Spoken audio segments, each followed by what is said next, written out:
Rarely do certain industries stay stagnant for several years, as entrepreneurs and market leaders are generally innovating to gain edges over their competition. But for the voice over IP industry, or VoIP, it was one of those markets that flatlined for many years. Little improvements were being made, and there were multiple problems with the current services in the industry. There was really no perfect solution. However, a certain startup came out of nowhere to fulfill a need in the gaming community. A low latency, high quality voice and text communication software that can be customized to your needs. It has served competitive and casual gamers well as streamers, YouTubers, and the regular community that you might find on Reddit. This VoIP application shook the market and garnered a massive active user base within only a couple of years, meanwhile demanding catch-up from their competitors as they stormed and changed the industry forever. This is a story of Discord.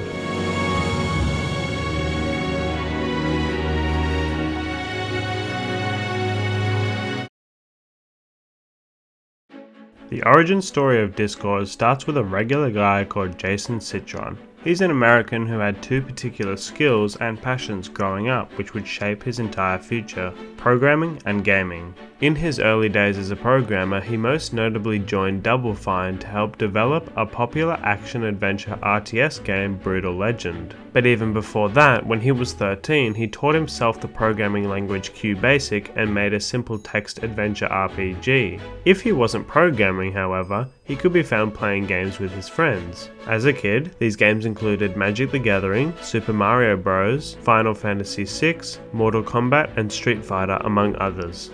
Citron was very accustomed to those late-night gaming sessions that we all share, and this was going to be very relevant several years down the line. He also grew up liking the idea of manifesting his own ideas into fully fledged games or services, and with that, he started his first company in 2008 when he was 23. He attributed this interest to his dad and grandfather, who were both successful entrepreneurs in their own right. Jason's passion for gaming was invested within his first game, Aurora Faint. It was developed in 2008 as a match 3 fantasy-style puzzle game, aka a tile matching game. Think of it comparatively to the famous Candy Crush or Bejeweled franchises. However, keep in mind that this was released a year after the very first iPhone, so it was certainly a great game that came out within the early mobile gaming scene. However, as mobile gaming was still coming out of the womb, Citron did have problems with it. The game was briefly removed from the App Store due to a security concern with the use of customer data. Even after this was fixed, Citron came to realize another problem that led him to move on to his next project. That project did really well, but it got to this point where it wasn't making enough money to sustain itself. And we had this idea to take the social technology out of this game and turn it into a platform, which we called OpenFaint. And thus began Jason's next venture, OpenFaint. OpenFaint was created in 2009 and it was a cloud-based integration of communication services on mobile games. It allowed mobile games to contain virtual currencies, leaderboards, achievements, in-game tasks, and other features of which could be shared with friends. You could also see what your other friends were playing, chat with them, or create game lobbies. These friends could be imported from Facebook and Twitter and allowed the sending of actionable notifications through these platforms. The easiest comparison to make today would be to Google Play Games, which shares some similar features and purposes. OpenFaint managed to receive a decent amount of funding from several big names in the gaming industry, most notably the investing giant Tencent and Intel as well. It rose up to be the standard social platform amongst mobile gamers on iOS, reaching over 100 million users and 7,000 integrated games by 2011. After 2 years of existence, a Japanese game developer called Gree bought them out for $104 million US. This would be an expensive acquisition, as the service was surprisingly discontinued the next year anyways. Nonetheless, Citron walked away with several millions and continued to play games for the following few years. But he still dreamed of being a big entrepreneur. So before he delved back into online services, Citron tried to make one more game. He did so by doing what he does best, programming and starting a new company. Hammer and Chisel Inc. was born, and they developed a mobile multiplayer online battle arena, or MOBA, named Fates Forever. Here, we can start to see a trend with Citron. He likes finding and capitalizing on gaps in the market. Fates Forever was made to capitalize on two things. One, the success of MOBAs like League of Legends, Dota 2 and Heroes of Newerth, and two, the rise of mobile gaming. At this point, no MOBA had yet been made for a mobile device. Citron was going to change that. However, it wasn't that easy. Fates Forever, although it was liked by reviewers and critically acclaimed, it was simply not bringing in a lot of people. This game, just like Aurora Faint, couldn't financially sustain itself. But in Citron's genetic code, it was like him to notice another opportunity. He and his team experienced a particular frustration in their times as game developers that others were irritated by as well. In 2014, Citron was annoyed whilst playing games like League of Legends and Final Fantasy XIV, not because of the games, but because of the problems with voice over IP softwares, where you voice chat and text your friends. If he wanted to talk to his friends while playing a game, he had to connect through an IP address, which he felt was a big security problem. And he was correct. Other softwares like TeamSpeak have had a slew of security breaches and issues associated with the open use of IP addresses. Further, these services lacked other features and qualities like low latency, high voice quality, and in-game overlays. Some also only had voice and text as their chat mediums and didn't allow for custom emojis, images, or videos to be integrated. We noticed that the tools that people were using to communicate inside the game with the people they're playing with were not great. That also caused us to sort of reflect and look at the way that we were playing games on PC and the tools that we were using like Skype, which was really popular at the time for this, and noticed that they weren't that great. You know, people are playing these super fresh modern games that are pushing the boundaries of technology and using messaging and voice tools that had kind of fallen out of favor, almost built in a different time. Even his previous game, Fates Forever, was criticized for its poor communication options. So, Citron decided to take it into his own hands and began the development of a new VoIP called Discord. Soon after development, they would change their company name to Discord Incorporated. So the app started out with a bunch of key features. You could text through text channels and voice chat through voice channels in a server that you joined via an invitation link, or you created your own. Administrators could fiddle around with a few settings to make their own rules and ways of running the server.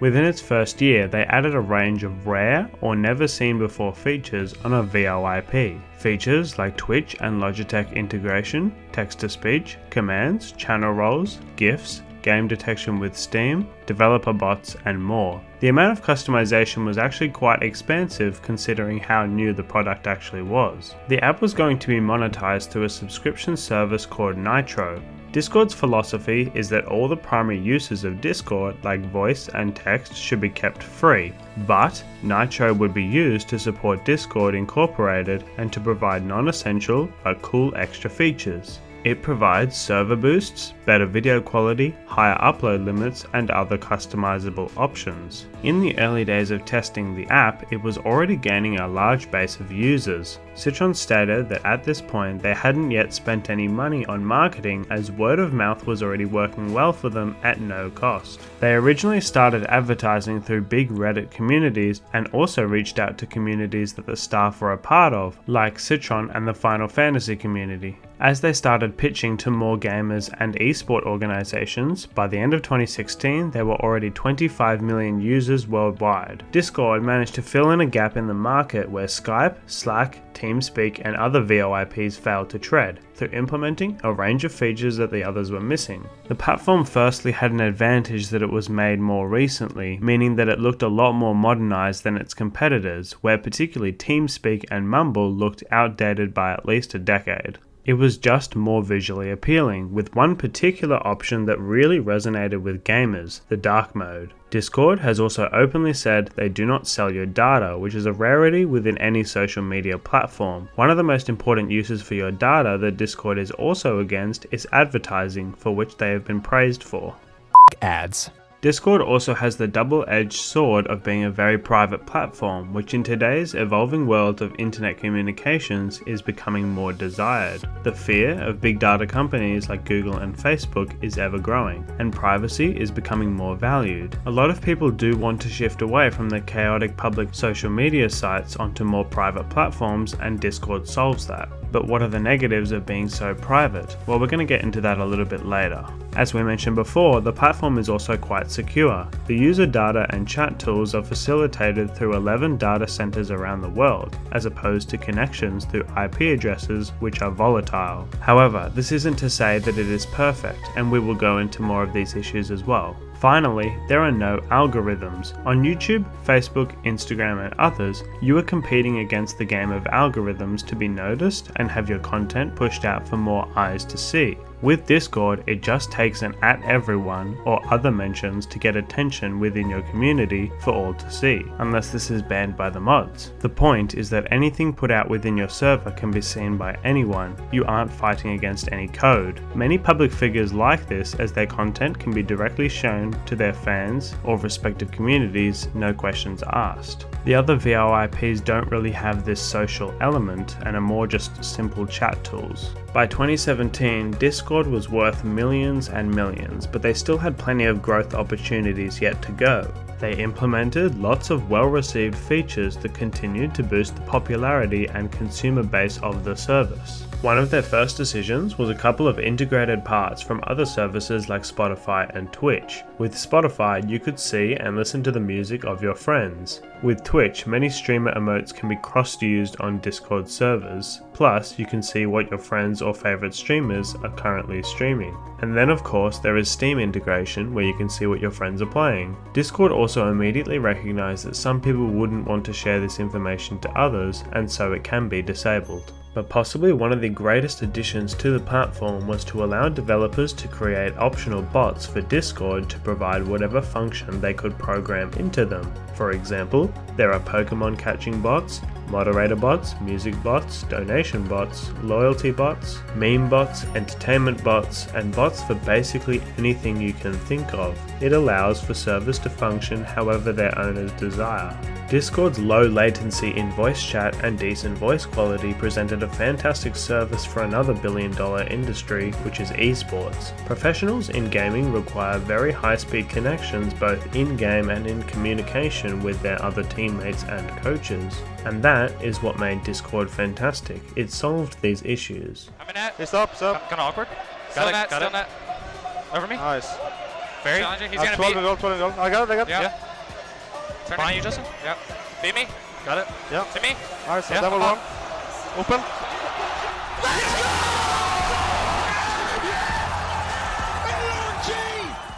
The other benefit, of course, is for these organizations to create active communities where they can talk directly to their fans. Basically, every major esports organization has their own servers, particularly in America and Europe, but also some Chinese and Korean companies too. However, very soon the app wasn't just resounding with the gaming and esport communities. Many different communities used it for all different purposes, including dating, getting advice, live karaoke, or just talking to your favorite content creator. But there was one specific kind of group that began to make waves of trouble for Discord management, and that was political groups. Discord started out through getting Reddit communities to migrate to Discord for voice and text chats, but with unintended consequences. Events like protests, demonstrations, and conspiracies to violent activities were being planned and facilitated on Discord's platform, and the media had something to say about it. A lot of these Reddit communities had migrated to Discord to do planning behind the scenes. The company came under fire from the service's role in the planning of the Charlottesville rally in 2017. This raised the problem of anonymity on the platform. This got so bad to the point that the FBI started knocking and began many investigations into a whole range of criminal activities being undertaken on the platform. To Discord's credit, they were cooperative and committed to ridding of these issues. Even though slow to react, Discord has seen huge improvements on their platform in terms of the punishments and bannings of illicit activities after they created a trust and safety team. In their 2019 transparency report, they outlined that over 6 million users had been banned. Now most of these were spam bots, but it goes to show their determination for a healthier environment. This actually leads us onto another prime factor into Discord's expansion. Something else that has worked on their side is their transparency as a company. Firstly, they openly explain how their entire service works in multiple blogs on their website, cleverly reinforcing their message of security in their systems. Further, they continuously show what it looks like to work at Discord. They show off company game nights, vlogs, stalls at PAX conferences, and a whole bunch more. And of course, they have their marketing team who is openly on drugs at every moment. You can now add someone to randomly select somebody at random. Add someone. It does go to show that the management at Discord really looks after their employees, to which they have been very favoured for. If you take a gaze at their job openings, they seem to give their employees the best, from 13 paid holidays, monthly gym payments, and unlimited snacks on top of competitive salaries. Now, if we compare all of this to Skype, they have no current online presence, and the videos they do have on their YouTube channel are a whole lot of junk. A few random tutorials, some feature showcases with random vlogs that aren't really related, and some events where Skype was a sponsor. Discord has a consistent, friendly and professional theme with an active and open online presence. Skype has also had some issues with employees over the past with their treatment.